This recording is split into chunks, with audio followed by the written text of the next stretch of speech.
समारंभाच्या प्रमुख पाहुणे, इथे उपस्थित सर्व मान्यवर आणि माझा बालमित्र मैत्रिणींनो, माझे नाव ज्ञानेश्वरी गोरख भवर, इयत्ता 10वी शिकते. माझ्या वक्तृत्वाचा विषय आहे मोबाईल एक शाप की वरदान. खरं तर या स्पर्धेत खूप मोठी विषय होती, परंतु मला हा लागणारा आजच्या भरकटत चाललेल्या समाजासाठी मी हा विषय निवडला. शूराभी सरदार आम्हाला काय कोणाची भीती, शूराभी सरदार आम्हाला काय कोणाची भीती, देव देश अन धर्मा पायी प्राण घेतले हाती, प्राण घेतले हाती. असे कधी कधी म्हणणारी आपली तरुण युवा पिढी जेव्हा झिंझिन झिंगाट म्हणून सैराट होऊन मैदानातील खेळांपेक्षा, ग्रंथालयातील पुस्तकांपेक्षा, व्यक्ती महत्वाच्या दळणघडणीपेक्षा सकाळी उठल्यापासून रात्री झोपेपर्यंत मेसेज, चॅटिंग, व्हिडिओ कॉल यातच जेव्हा युवा पिढीचा वेळ संपून जातो, मग अशा वेळी व्यासपीठाला विषय मिळतो मोबाईल एक शाप की वरदान, मोबाईल एक शाप की वरदान. मित्रांनो, जी तरुण पिढी शिवाजी महाराज, संभाजी महाराज यांसारखी कथा सांगायची सोडून 3G, 4G, 5G म्हणत पबजी सारख्या गेम्स मध्ये जेव्हा आपला जीव गमावून बसतात, तेव्हा व्यासपीठाला विषय मिळतो मोबाईल एक शाप की वरदान, मोबाईल एक शाप की वरदान. खरं तर यातून कोणी सांगू शकलं नाही मोबाईल शाप आहे की वरदान, कारण की ते आपल्या स्वतःवर अवलंबून आहे. आपण मोबाईलचा वापर किती प्रमाणात चांगला आणि किती प्रमाणात वाईट करतो हे फक्त आपल्या स्वतःलाच माहित असते. म्हणूनच म्हणते जो आंखें कभी तरसती थी किताबों के लफ्ज पढ़ने के लिए, किताबों के लफ्ज पढ़ने के लिए वही आंखें अब व्यस्त है 4x4 इंच मोबाइल के स्क्रीन पे, 4x4 इंच मोबाइल के स्क्रीन पे. बघा तर काय परिस्थिती झाली. असं होते का आपला पहिला महाराष्ट्र, असे होते का आपले शूरवीर. मोबाईलचा वापर आपण योग्य प्रमाणात करायला हवा.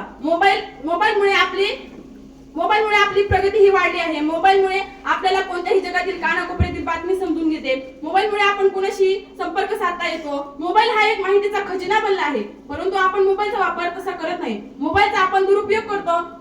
मला असं वाटतं जगातील कमीत कमी 20% लोक मोबाईलचा चांगला वापर करत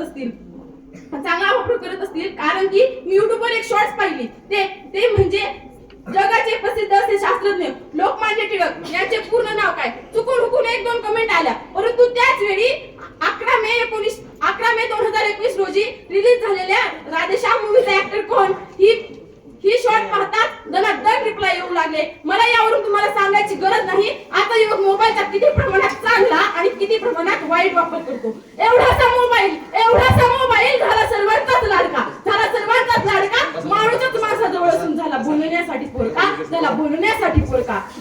मित्रांनो, हेलन केलर हे जगप्रसिद्ध अंध स्त्रीला एका व्यक्तीने कुचेष्टेने विचारले, हेलन जी अंधे होना इससे बुरी बात क्या हो सकती है. त्यावर तिने उत्तर दिले, आँख का होना और फिर भी अंधे समान जीना इससे बुरी बात क्या हो सकती है. मित्रांनो, आजची अवस्था अशी झाली, डोळे असून सुद्धा अंधळ्यासारखं वागणाऱ्या आणि तोंड असून सुद्धा मुक्यासारखं जगणाऱ्या आजच्या युवकाला याचं भानच राहिलं नाही की आपल्या घराचाच थिएटर झालंय आणि आपल्या आयुष्याचाच सिनेमा झालाय.